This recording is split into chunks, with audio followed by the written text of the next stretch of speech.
സുഖാണല്ലോ അല്ലേ? നമുക്ക് ഇവിടെ സുഖമാണ് കേട്ടാ. അപ്പൊ ഇതെന്താണെന്ന് നിങ്ങൾക്ക് കണ്ടപ്പം തന്നെ മനസ്സിലായിട്ടുണ്ടാവും അല്ലേ?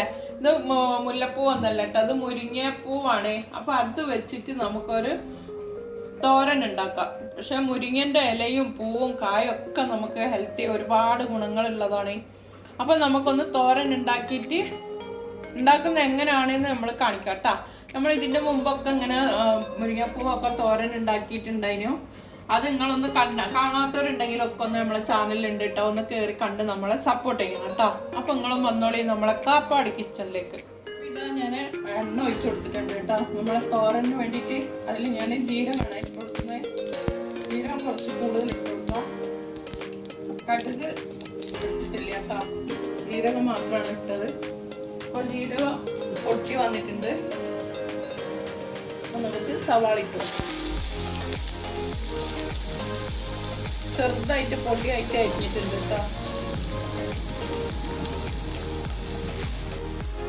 അപ്പോൾ അതാ ഉള്ളി ഒന്ന് വഴണ്ട് വന്നിട്ടുണ്ട് കേട്ടോ, ശരിയായിട്ട് വന്നിട്ടുണ്ട്. അപ്പം ഞാനൊരു 3 പച്ചമുളക് ഇതിൽ ഇട്ട് കൊടുത്തിട്ടുണ്ട്.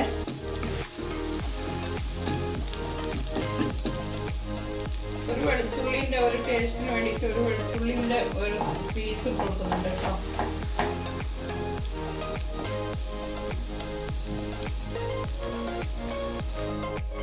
ആവശ്യത്തിന് മഞ്ഞൾപ്പൊടി ഇട്ട് കൊടുക്കും കേട്ടോ. അതേപോലെ തന്നെ ലേശം മുളക് ചതച്ചതാണ്, അത് ആവശ്യം അനുസരിച്ചിട്ട് ഇട്ട് കൊടുക്കാം. എരിവ് വേണമെങ്കിൽ എരിവ് കൂട്ടി ഇട്ടിട്ട് കൊടുക്കാം നമുക്ക്. ഞാൻ ഇപ്പോൾ കുറച്ചാണ് ഇടുന്നത്.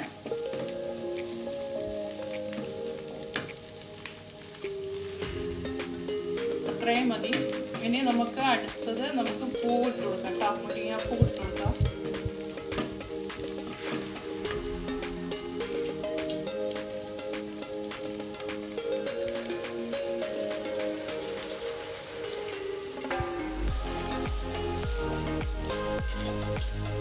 നന്നായിട്ടൊന്ന് വഴറ്റിയെടുക്കാം.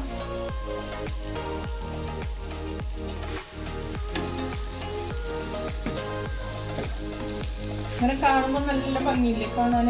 നല്ല മൊഞ്ചായിട്ടുണ്ട് അല്ലേ? അതേപോലെ തന്നെ കഴിക്കാനും നല്ലതാണ്. പിന്നെ എല്ലാവർക്കും അറിയുന്ന പോലെ തന്നെ എല്ലാവർക്കും അറിയുന്ന പോലെ തന്നെ എനിക്കും അറിയുള്ളൂ കേട്ടോ. മുരിങ്ങൻ്റെ പൂവും കായയും മുരിങ്ങൻ്റെ ഇലയും ഒക്കെ നല്ലതാണ്, കണ്ണിനൊക്കെ നല്ലതാണെന്ന് പറയുന്നുണ്ട്. ആവശ്യത്തിന് ഉപ്പിട്ട് കൊടുക്കുന്നുണ്ട്.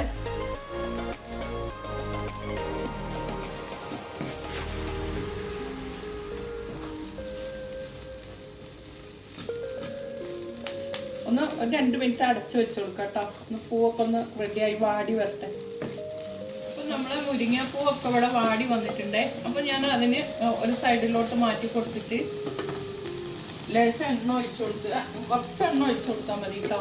നമുക്ക് ഹെൽത്തിന് നല്ലതാണ് എണ്ണ കുറക്കുന്നത്, കൂട്ടുന്നതല്ല കേട്ടോ, കുറക്കുന്നത്. അപ്പോൾ ഇതാ ഞാൻ 2 മുട്ട പൊട്ടിച്ച് ഒഴിച്ചു കൊടുക്കുന്നുണ്ട് കേട്ടോ.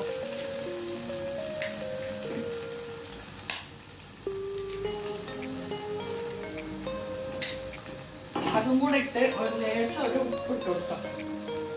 മുട്ടയ്ക്ക് ആവശ്യമായിട്ടുള്ള ഉപ്പ് കേട്ടോ. ജാസ്തി ആയാലും ഒന്നിനും പറ്റില്ല. അപ്പം നമുക്കൊന്ന് ചിക്കി എടുക്കാം. അപ്പോൾ ഈ സമയത്ത് തീ ഒന്ന് കൂട്ടി കൊടുക്കും.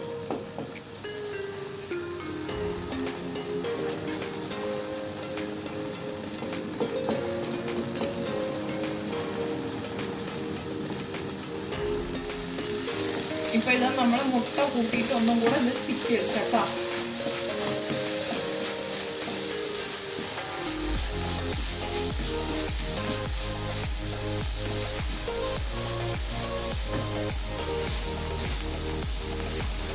ഇനി ലേശം തേങ്ങ ഇട്ട് കൊടുക്കേ. തേങ്ങ വേണമെന്നില്ല, അല്ലെങ്കിൽ നല്ല ടേസ്റ്റാണ്. പക്ഷെ നമുക്ക് തോരനാകുമ്പോൾ കുറച്ചൊരു തേങ്ങയൊക്കെ വേണം. അപ്പോൾ അത് നമ്മൾ അടിപൊളി തോരൻ ഇവിടെ റെഡി ആയിട്ടുണ്ട് കേട്ടോ.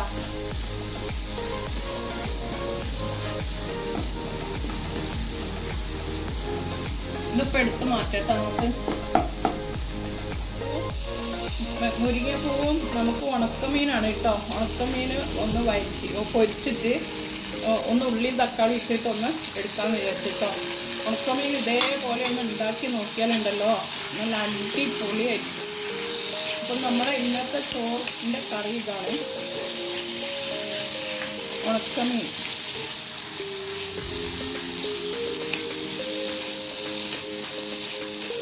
അപ്പോൾ ഇതാ നമ്മളെ ഉണക്കമീനും കൂടെ റെഡി ആയിട്ടുണ്ട് കേട്ടോ. ലേശം മല്ലിയിലയും കൂടെ ഒന്ന് ഇട്ട് കൊടുത്തിട്ടുണ്ട്. എന്നിട്ട് നമുക്ക് അടുപ്പ് ഓഫാക്കാം. അത്രയും മതി കേട്ടോ. അപ്പോൾ ഇതാ നമ്മുടെ മുരിങ്ങപ്പൂവ് തോരനും റെഡി ആയിട്ടുണ്ട്. ഉണക്കമീൻ ഞാൻ ഫുള്ളായിട്ടൊന്നും കാണിച്ചിട്ടില്ല കേട്ടോ. ലെൻസ് കൂടുന്നതിന് വേണ്ടിയിട്ട് ലാസ്റ്റ് ഭാഗങ്ങളാണ് കാണിച്ചിട്ടുള്ളത്. അപ്പോൾ നമ്മൾ ഇന്നത്തെ ഊണിന് ഇതാണ്, ഉച്ച ഊണിന് ഇതാണ്. നല്ല ടേസ്റ്റാണ് കേട്ടോ ഉണക്കമീൻ ഇതേപോലെ ഉണ്ടാക്കി കഴിഞ്ഞാൽ. അപ്പോൾ എന്നും പറയുന്ന പോലെ തന്നെ നിങ്ങൾ ഫുള്ളായിട്ടൊന്ന് കാണുക, കാപ്പാടിനൊന്ന് സപ്പോർട്ട് ചെയ്യുക. ഇത് നല്ല ഹെൽത്തിയാണ്. നമ്മളെ മുരിങ്ങപ്പൂ തോരന് ഇവിടെ റെഡി ആയിട്ടുണ്ട്. നമുക്ക് ഇന്ന് ചോറ് കഴിക്കാം. നല്ല ഉണക്കമീനും കേട്ടോ. ഇനി അടുത്തൊരു റെസിപ്പി ആയിട്ട് ഞാൻ നിങ്ങളുടെ മുമ്പിലേക്ക് വരുന്നത് വരയ്ക്കും. എല്ലാവർക്കും നല്ലത് മാത്രം വരുത്തേന്ന് പ്രാർത്ഥിച്ചുകൊണ്ട് നിർത്തുന്നു. ബൈ.